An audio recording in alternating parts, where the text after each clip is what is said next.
भयदां भक्तनम्रां Bhavani श्रीविद्यां शान्तमूर्ति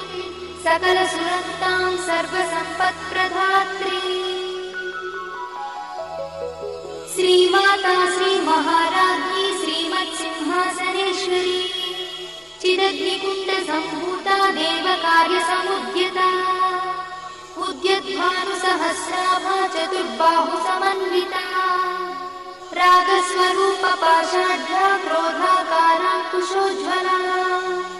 मनोरूपेक्षुकोदण्डा पञ्चतन्मात्रसायका निजागुणप्रभापूरमज्जद्ब्रह्माण्डमण्डला चम्पकाशोकपुन्नागसौगन्धिकलसत्कचा कुरुविन्दमणिश्रेणी कनत्कोटीरमण्डिता Ashtami चन्द्रविभ्राजगणिकस्थलशोभिता